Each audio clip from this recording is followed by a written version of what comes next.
Tinapos ng TNT Tropang 5G ang kanilang kampanya sa PBA Season 50 Philippine Cup, bilang runner-up, habang nasungkit ng San Miguel Beermen ang titulo sa 6 na laro. Pagkatapos ng nakakadismaya na pagkatalo sa SMB, maraming tanong ang nananatili para sa TNT kaysa sa mga sagot.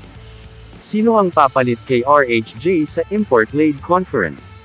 Ang TNT ba ay pupunta para sa laki o versatility sa kanilang paparating na pag-import?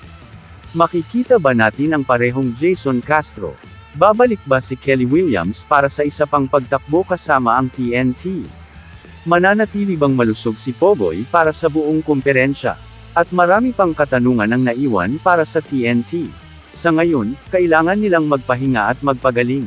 Ang serye mismo ay sumasalamin sa mga napalampas na pagkakataon ng TNT. Matapos ang unang panalo sa finals, ibinagsak ng Tropang 5G ang sumunod na 2 laro, kabilang ang matinding pagkatalo sa Game 3, kung saan hinayaan nilang mawala ang 3-point lead sa huling 50 segundo. Sa huli, muling pinatunayan ng San Miguel kung bakit nananatili itong gold standard ng All-Filipino Conference, habang ang TNT, sa kabila ng mga kislap ng katatagan, ay naiwang muling mag-group pagkatapos ng isa pang malapit ngunit hindi sapat na pagtakbo sa finals. Parehong destinasyon ng titulo ng PBA Philippine Cup kasama ang San Miguel. Sina Mola Totua, Chris Rosales, Jericho Cruz, at Don Troliano, ay may mga kabanata ng kanilang karera sa TNT sa iba't ibang mga punto. Hindi sila nakarating doon ng sabay, at hindi ang TNT ang simula ng lahat ng kanilang paglalakbay sa PBA, ngunit ito ay isang shared stop na nakatulong sa paghubog sa kanila bilang mga manlalaro. Fast forward sa ngayon, nakatayo na sila sa kabilang panig, suot ang mga kulay ng San Miguel, ipinagdiriwang ang kampyonato ng Philippine Cup na nakamit laban sa TNT, ang mismong koponan na dati nilang nilaro.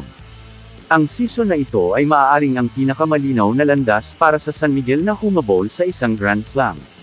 Papasok ang TNT sa mga import conference ng walang RHJ, at mukhang hindi sapat ang lakas ng Ginebra para hamunin ang Beermen sa playoff matchups, at ang Magnolia, habang nangangako, ay medyo hilaw pa rin at walang karanasan.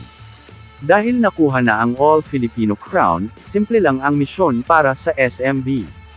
I-lock ang mga tamang import at panatilihing malusog sina June Mar Fajardo at CJ Perez. Kamusta mga idol? Sports Zone PH para sa sports news and update. Kung bago ka pa lamang dito sa channel ko, pindutin mo na ang subscribe button at notification bell para lagi kang update sa mga sports news.